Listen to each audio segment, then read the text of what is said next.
Our demands are pretty clear in our organizing work. We are calling for disclosure and divestment.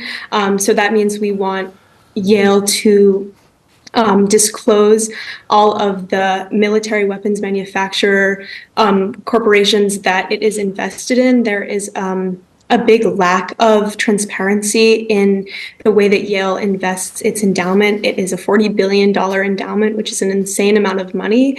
And there are many ties within that endowment to weapons manufacturers, to the Israeli government, particularly through companies such as Boeing and Lockheed Martin. But unfortunately, we don't even know the full extent of Yale's investment, which is why disclosure is such an important part of our demands, because we have seen that the student body has really showed up to call for divestment, but I think that it can show up even more if we know the full extent of Yale's investments. And so then our main other demand is for divestment, because we just think it's horrific and morally unconscionable that our university, which should be about education, which should be about books, should not be about investing in bombs and weapons manufacturers. We need full divestment. And given that disclosure hasn't happened, you are convinced, though, that your university is investing in those companies that are involved with this conflict, aren't you? Yeah, no, we are. That's a really great question. We've done a lot of research given the information that we have. So Yale has shares in ETFs, so in shell corporations and in ETFs or exchange traded funds managed by BlackRock that we know to have ties to Boeing, Lockheed Martin, and several other weapons manufacturers. But legally, Yale is not required to disclose more than, it's approximately less than 1% of Yale's investments are disclosed to the public, but we have the knowledge of what ETFs and what shell corporations Yale is invested in. We just don't know where exactly all the money is.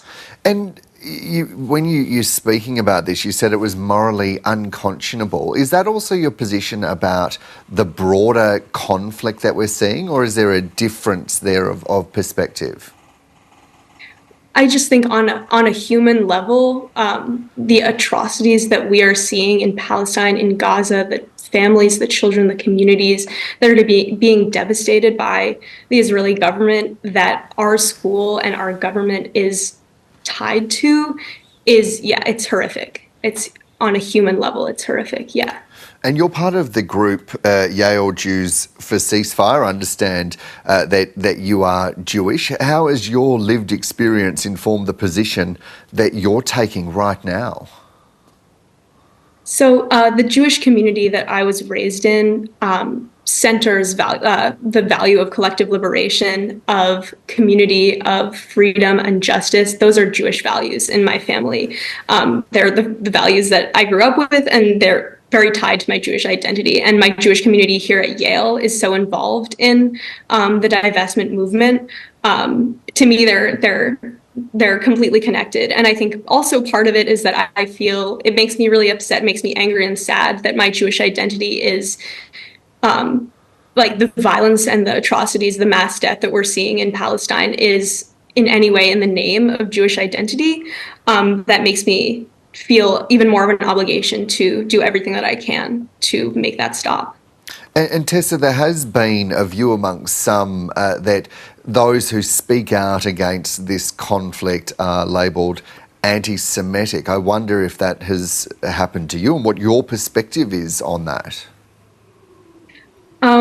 To me, I don't believe that anti-Semitism and anti-Zionism are in any way the same thing. I also see Jewish values and Jewish students at the center of a lot of the activism, definitely not the only people doing that activism. People of so many identities. Palestinian students are also such important leaders, but I also see so many Jewish organizers doing this work. I have only felt in the protests and the community that's being built a sense of education, community, collaboration. It's a beautiful space. It's not a hateful space at all. My group, we have the Jews for Ceasefire. At the encampment, we held a Seder, which is a Passover meal for a Jewish holiday. We sing a lot of songs that are historically Jewish, Hebrew songs, because these values of collective liberation, of caring for each other, the belief that every single human deserves to be safe and respected are values that are human, and they're also values that are Jewish. And just finally, Tessa, yesterday we saw the United States Congress pass a bill around funding that would go to Israel around defence. That was signed off by the US President Joe Biden. What's your view on that piece of law and the funding that will flow from that? I think that the call for divestment, the call from the fact that the United States, and in addition to universities, our entire country the blood cannot be on our hands. This is the whole world is responsible, and the whole country is responsible for calling to an end to the mass violence. It's, again, to use the word unconscionable, it's unconscionable that our country, that our university, that our world is not doing everything that we can to stop the mass violence. Tessa Stewart, a student at Yale University with the group Yale Jews for Ceasefire. Thank you very much for your time this morning. I really appreciate it. Thank you.